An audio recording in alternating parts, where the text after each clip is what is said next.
Start. Hello viewers, আমরা এখন dahlia bridge, এই দেখতে পাচ্ছেন ব্রিজটা দেখেন। আমরা ব্রিজের কিন্তু একদম কাছাকাছি, যেটা দিয়ে তিস্তা নদীর পানি আসে। ভারতের ফারাক্কা বাঁধ যখন চালু করা হয়, ফারাক্কা বাঁধ, আপনি গেটটা দেখেন একটু। এই গেটটাকে, এটা কিন্তু সুইচ গেট বলা হয়। এই সুইচ গেট দিয়েই কিন্তু পানিগুলো আসে। আমরা কিন্তু ব্রিজের একদম কাছাকাছি, ব্রিজের সাথে ঘেঁষে যাচ্ছি বোর্ডে।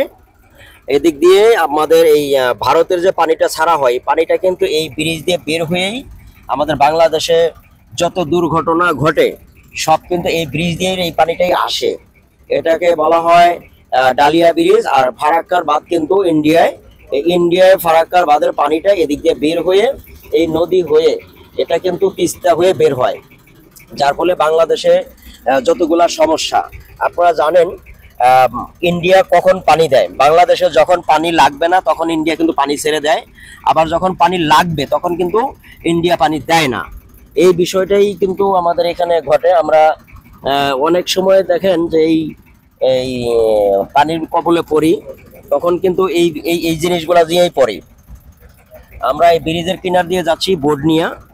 বোর্ডটা আমরা কন্ট্রাক্টে নিচ্ছি, আমি আগেও বললাম, এটা দিয়েই কিন্তু আমরা যাচ্ছি। তো ভিউয়ার্স, আসলে আপনারা দেখেন এখানে কিন্তু চর পড়ছে দেখা যায় যে সুইচ গেটের কোনায় ধারে ধারে কিন্তু বালি দেখা যায়, কিছু কিছু বালি দেখা যায়। হ্যাঁ, এই বালিটাই কিন্তু আমাদের আপাতত পানিটা আটক আছে। যখন অসংখ্য পানি আসবে তখন কিন্তু এই বালিগুলা থাকবে না। সুইচ গেটটা ছেড়ে দেওয়ার সাথে সাথে কিন্তু বালিগুলা চলে যাবে। আমরা ব্রিজের উপরটা দেখতে, উপর দিয়ে কিন্তু মানুষ চলাচল করতেছে। তো আমরা অলরেডি ব্রিজের কাছে, মানে এই পারে কিন্তু চলে আসছি, প্রায় এই পারে চলে আসছি। ওপারে থেকে আমার সাথে আরো অসংখ্য লোক আছে। যে ভাইয়া আছে। ভাইয়া কোত্থেকে আসছেন? এখানেই পাশে ডিমলা। আপনার বাসা ডিমলা না? ডিমলা এখান থেকে কত কিলো? এখান থেকে আপনার 14 কিলোর মতো। 14 কিলো। উনি আসছেন 14 কিলো দূরে থেকে। এই আসলে এখানে ঘোরার জন্যই তো আসছেন? হ্যাঁ। আর কে আসছে আপনার সাথে? আমার ছেলে। আপনার ছেলে আসছে দেখার জন্য। কেমন লাগতেছে আপনার এখানে? অবশ্যই আমরা প্রায়ই আসি। আপনারা প্রায়ই আসেন? আসলে আমাদের আসা হয় না, আমরা অনেক দেরি করে আসছি। ড্রাইভার আঙ্কেলও কিন্তু অলরেডি চালাচ্ছে, গাড়ি চালাচ্ছে, দেখেন রিল্যাক্সে চালাচ্ছে। আমি বলছি একটু ধীরে চালানোর জন্য, ধীরেই চালাচ্ছে।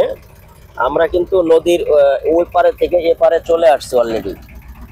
এপারে চলে আসছি আমরা। এপারেও কিছু যে প্রজেক্ট আছে, এপারের থেকে কিন্তু ওই পারের প্রজেক্টটা অনেক বেশি। তারপরেও আমরা এপারে আসছি দেখার জন্য। এটা আসলে আমি এখানে এই ফার্স্ট আসলাম, এর আগে কখনো আসিনি। আমি শুনছি যে এর আগে এখানে অনেক পানি থাকে, ওইখানে নামা যায় না, বোর্ডের আশেপাশে নামা যায়, অনেক স্রোত থাকে। স্রোতের পরেই কিন্তু এখানে বোট নামতে দেয় না, অনেক দূরে দিয়ে বোট যায়। আমরা কিন্তু এই বোট দিয়ে নদী দিয়ে যাচ্ছি।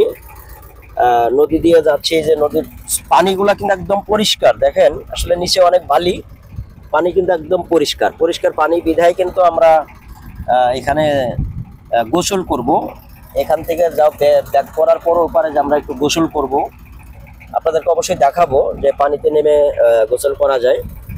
তো ভিউয়ার্স, ভিডিওটা কেমন লাগলো? যদি ভালো লেগে থাকে অবশ্যই আমার চ্যানেলটি সাবস্ক্রাইব করে রাখবেন, এমনকি ফলো করে রাখবেন। আসসালামু আলাইকুম।